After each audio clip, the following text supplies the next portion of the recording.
안녕하세요. 오늘은 우리가 누구나 한 번쯤 꿈꿔봤을 편안한 은퇴 생활에 대해 이야기해 보려고 해요. 세월이 흐르고 직장에서의 긴 여정을 마치면 이제는 쉴 수 있을 거라는 생각에 은근 기대가 되기도 하죠. 하지만 현실은 그리 녹록하지 않습니다.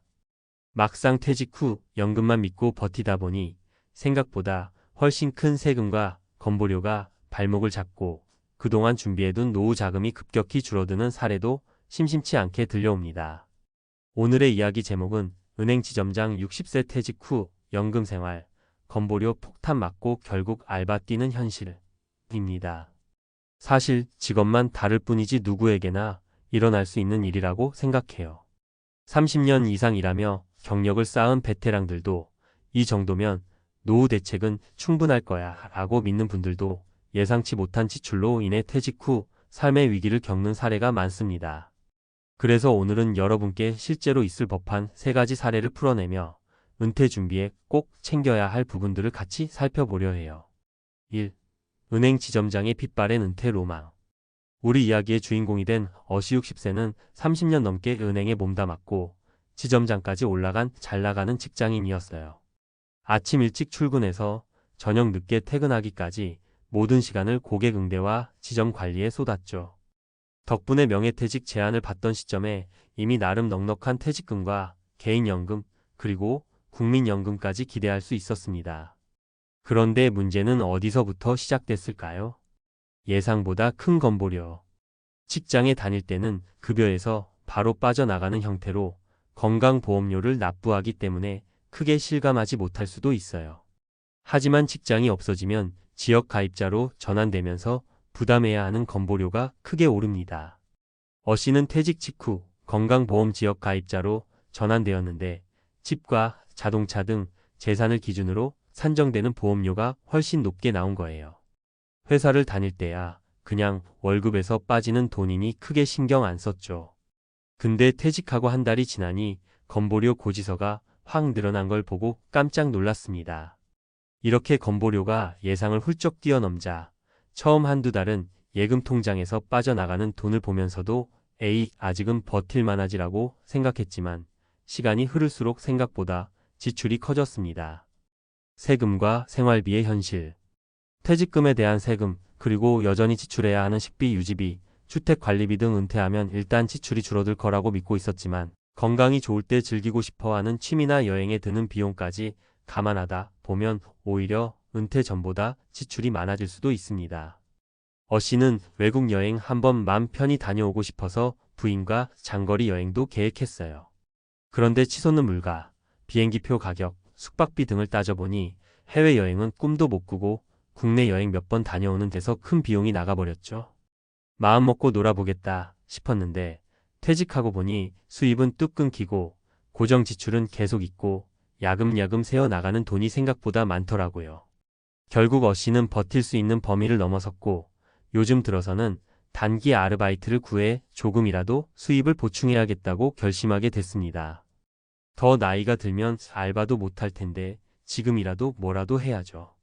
이런 마음가짐으로 생계를 위해 소일거리부터 구하다 보니 은행 지점장이었던 화려한 이력은 뒷전이 되고 말았어요. 2. 사례 1. 55세 교사, 퇴직 후 연금만 바라보다. 두 번째 사례는 55세의 명예퇴직을 한 B씨의 이야기입니다. 교사로 평생을 일하며 공무원 연금이 있으니 노후는 문제 없을 거라 믿었어요. 수년 전에는 조기 퇴직을 권유받기도 했고 실제로 후배들에게 자리를 물려주자며 비교적 일찍 퇴직을 결정했습니다. 급여와 다르던 연금 실수령액. 정년까지 채우면 어느 정도 충분한 연금을 기대할 수 있었지만 조기 퇴직으로 연금 수령액이 줄어들고 여기서 세금과 건보료가 또 빠지니 예상을 훨씬 밑도는 금액이 통장에 찍히기 시작한 거예요. 내 평생 국민 교육을 위해 바쳤으니 나중에는 그래도 어느 정도 커버되겠지 했는데 실제로 받아보니 월 수백만 원이 사라진 느낌이었습니다. 집 유지 비용과 대출 부담. 교사라는 안정된 직업 덕에 자녀가 어릴 때 무리해서 대출받아 마련한 집이 있었어요. 그런데 대출 상환이 아직 완전히 끝나지 않은 상태에서 퇴직이 되다 보니 연금 수령액 중 상당 부분이 이자나 원금 상환에 또 들어가게 된 거죠. 이미 자녀 교육비까지 감당하느라 예비 자금이 별로 없던 상태였고요.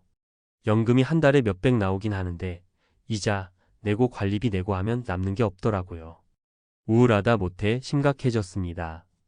결국 B씨도 생각지 못했던 추가 수입처를 고민하기 시작했고 학원 강사나 과외 같은 부업을 찾아보게 되었죠. 공무원 연금이 있어 평생 안정이라 생각했던 꿈이 얼마나 쉽게 깨질 수 있는지를 보여주는 사례입니다. 3. 사례 2. 62세 자영업자, 퇴직 없는 퇴직? 다음으로 소개할 CC 62세는 자영업자로 20년 넘게 식당을 운영했습니다.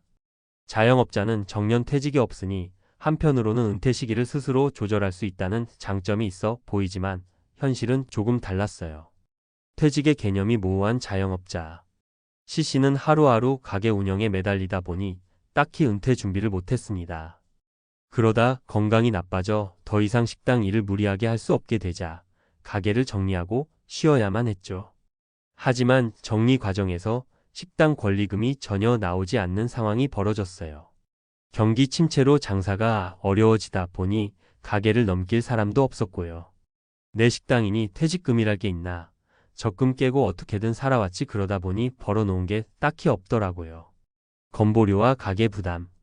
자영업 하시는 분들은 지역 가입자로 건보료를 원래부터 내고 있긴 했지만 사업소득이 뚝 끊긴 상태에서 은퇴 후에도 고지서는 계속 날아오죠.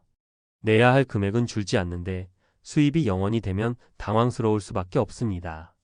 장사는 그래도 매달 조금씩이라도 벌어서 내는 느낌이 있었는데 이젠 그마저도 없으니까 답답하죠. 결국 CC는 건강을 어느 정도 회복한 뒤에야 편의점 같은 곳에서 아르바이트를 시작했습니다. 퇴직이라는 걸 의식하지 못한 채 갑작스레 직업을 놓아야 했기에 준비도 부족했고 건강보험료, 세금, 생활비라는 현실 부담에 다시금 일을 해야만 하는 상황이 된 거죠. 4. 사례 3. 59세 대기업 부장, 희망퇴직의 덫. 마지막은 대기업에서 30년을 일해온 DC 59세의 이야기입니다.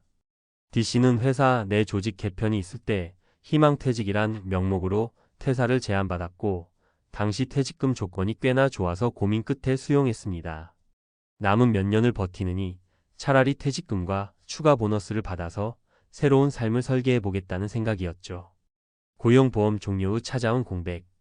한동안 실업급여를 받으면서 다음 단계를 모색했지만 나이가 50대 후반이 되니 재취업이 쉽지 않았습니다. 이때부터 준비했던 자금이 조금씩 줄어들기 시작했죠. 희망퇴직금 꽤 많이 받았다고 좋아했는데 매달 쓸 돈, 이것저것 보험료 내고 부양해야 할 가족들 생각하면 그게 결코 큰 돈이 아니더라고요. 예상과 달랐던 건보료와 연금 시기. DC는 국민연금을 60대 중반쯤부터 본격적으로 받는다고 생각했지만 수령 시기를 당겨볼까 고민을 하게 됐어요. 그만큼 현금 흐름이 급해졌다는 뜻이죠. 또 회사원 시절에는 별 생각 없었던 건강보험료가 지역 가입자로 전환되면서 크게 오르고 세금 관련 부담도 뒤늦게 실감하게 됐습니다. 한 달에 2,030만 원 정도만 내던 게 갑자기 껑충 뛰면 신경이 쓸 수밖에 없죠. 퇴직금으로 버티는데 한계가 있으니까요. 결국 DC는 큰맘 먹고 일찍 퇴직금을 받은 결단이 독이 되어 돌아왔다고 회고합니다. 재취업이 어려우니 알바라도 해야겠다 싶지만 부장까지 했던 체면이 걸려 쉽게 도전하지 못하는 상황이라고 해요. 5. 은퇴 준비 지금부터라도 충분히 챙겨야 한다. 지금까지 소개한 은퇴 후 사례들을 보면 여러 형태의 문제점이 공통적으로 드러납니다. 과소평가된 건보료와 세금 부담, 은퇴 후 소득 공백기에 대한 구체적 대책 부족, 생활비와 예상치 못한 지출 의료비, 대출, 여행 등에 대한 대비 미흡. 그렇다면 우리는 지금부터 무엇을 준비해야 할까요? 소득 다변화 계획 세우기. 퇴직 후에는 회사나 사업체에서 받던 안정적인 월급이 끊깁니다. 따라서 연금 이외에도 안정적으로 현금을 만들어낼 수 있는 방법을 고민해야 해요. 부업이나 투자 혹은 자격증을 따놓아 필요할 때 일을 할 수 있는 기반을 만들어두는 것도 도움이 될 수 있습니다. 건강보험료와 세금 시뮬레이션. 개인 재산과 소득이 어떻게 변할 때 건보료와 세금이 얼마나 부과되는지 미리 시뮬레이션 해보는 게 좋습니다. 막연히 적당히 내겠지라고 넘어가기보다 실제 수치를 계산해보면 충격이 덜할 거예요. 지출 구조 점검. 은퇴 후에는 지출이 줄어든다고 생각하기 쉽지만 오히려 여가를 즐기려다 보면 지출이 많아질 수 있습니다. 특히 대출 상환 계획이 마무리되지 않은 경우에는 주거비 부담이 상당하기 때문에 여유로운 은퇴 생활을 상상하기가 힘들죠.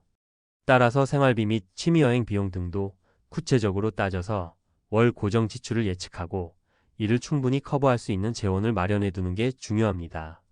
건강관리 및 의료비 대비. 건강이 곧 돈입니다. 나이가 들수록 의료비 지출이 커질 수밖에 없어요. 사적인 보험이든 공적인 제도든 의료비가 어느 정도까지 커버가 되는지를 미리 확인하고 부족하면 보완해야 합니다. 예를 들어 추가 보험을 들거나 의료비 목적의 적립금을 만들어두는 식이죠. 6. 마무리하며. 오늘 이야기의 핵심은 직장 다닐 때 직함이 뭐였든 얼마나 대기업에 다녔든 은퇴 후에는 누구나 비슷한 고민을 안게 된다는 점이에요. 삶의 양식과 가치관이 달라진 시대에서는 단순히 몇 살까지 일하고 어느 정도 연금을 받을 테니 충분하겠지라는 공식이 쉽게 깨질 수 있습니다. 경제적 부담으로 고민이 깊어지면 나는 왜 이렇게 준비를 못했지 하고 자책하기보다는 지금부터라도 할 수 있는 조치를 취하는 게 중요합니다. 나이가 들었더라도 새로운 기술이나 자격증을 익히는 데 도전하거나 기존 경력을 살릴 수 있는 파트타임 일을 찾는 등 여러 선택지가 생길 수 있어요. 은행 지점장으로 근무했던 분도 결국은 알바를 찾고 대기업 임원도 재취업이 쉽지 않아 작은 가게를 열거나 택배 아르바이트를 뛸 수 있는 시대입니다. 그게 현실이긴 하지만 대비를 좀 더 철저히 한다면 더 나은 제2의 인생을 시작할 수도 있겠죠. 중요한 건 은퇴를 인생의 끝이 아닌 새로운 출발점으로 바라보고 일찍부터 구체적으로 준비해 나가는 것입니다. 이 글을 읽으시는 분들 중에도 은퇴를 앞두고 고민이 깊어진 분들이 계실 거라 생각해요. 혹은 아직 3040대라도 어차피 언젠가는 맞닥뜨려야 할 현실이죠.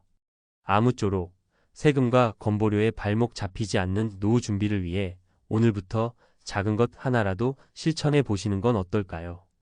여기까지가 은행 지점장 60세 퇴직 후 연금 생활, 건보료 폭탄 맞고 결국 알바 뛰는 현실에 대한 사례와 조언이었습니다. 우리의 노후가 더 행복해질 수 있도록 함께 현명한 은퇴 계획을 세워보아요.